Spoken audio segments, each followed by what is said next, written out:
xildhibaanka deegaanka Dhadhaab Maxamed Daahiye Ducaale mudanaha aqalka hoose u matala waaxda Abaqayle oo ay tuulada Sareedo ka tirsan tahay Maxamed Sheekh Cali qaar ka mid ah culimadiinka iyo siyaasiyiin kale ayaa gaaray tuulada uu weerarku ka dhacay waxayna dhacdadan xanuunka badan la qaybsadeen bulshada iyagoo tacsi u diray eheladii iyo qaraabadii afarta arday ku waayay weerarkaasi marka koowaad horta waxaan rabaa inaan u tacsiyo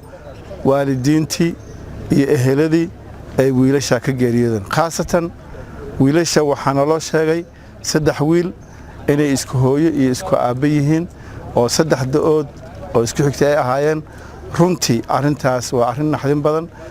waxaan ilaahay u weydiinaynaa waalidiintaas inuu samir iyo iimaan siiyo dhammaan eheladii jannadana ilaahay inuu ka waraabiyo dadkaas gacanta ka xaq daran ay dishay kuwa dhaawacana waxaan ilaahay uga baryanaa inuu bogsiyo degdeg ilaahay uu siiyo waxaan kale oo u tacsiinaa dhammaan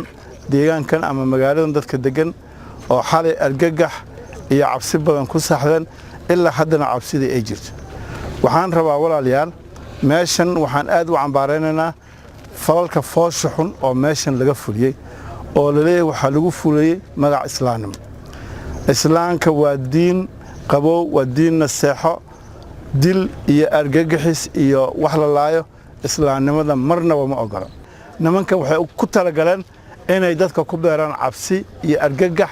iyo kala carar runtii ulajeedana waxa meeshan inaysan horumar ka dhicin inay tacliin waxbarasho aysan ka dhicin in beec muslim aysan ka dhicin in isbitaal la xiro in wadankan meel lagu kala guuro u noqdo arintaana runtii anaga hadaan dadkii deegaanka soo jeedo meeshan marnaba ma ogolaanayno dawladana waa aysan waana la shaqeynaa insha Allah arintaas waa arin foolxumo ah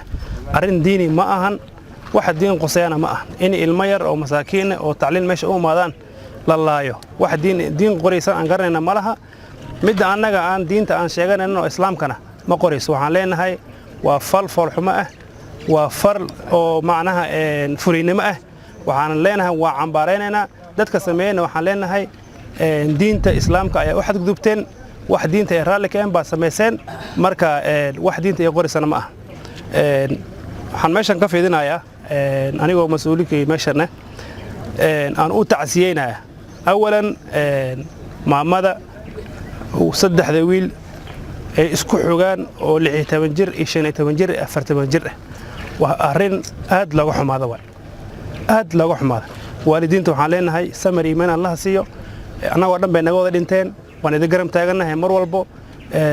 ilaahay meesha ku ka bixin ku khayr la weydisiin insha Allah ducada intana muslim oo khalqa meesha isku umaatay waad helisin insha Allah idinkana waxaan leenahay in marka hore ilaahay baa idin siiye haddana intaas lagu samro wax qoran bay ahayd taariikhda ilaahay qorana meel laga markar malahan inta waxaan isku celiyo marka waxaan leenahay isku xirnaano taasna aan muujina waxaan rabaa inaan faro macallimiinta iyo taqtariinta oo meeshan joogan shala dadka dhintay dad waxa way ma ahan sida ayaga waxay sameeyaan wax la segregation waxay sameeyaan dadka aan Soomaalida aan ahayn oo down Kenya ka imaado yey gumada jireen laakiin hal ay direen wiilashii yar yar ba gacanta lagu diray taa waxa ku sinaysaa wixii dhan inaan ka wada simannahay hal meel aan ka jeesano macallimiinta waxaan faraynaa kalsoonida isku qaba anagana kalsoonida u qaba haduu leeyahay insha Allah shaqadiina wata waa idin garab taaganahay mar walba tacliinta meesha laga sii wado isbitaalka sida laga sii wado sifo dadka macna haday noqotay inay macallimiinta ay cararaan taa waxay ku tusinaysaa wixii ayaga ay rabeen ayaa u fushay falkoodana ugu maray waxaan isleenahay shacabka hala baraarujiyo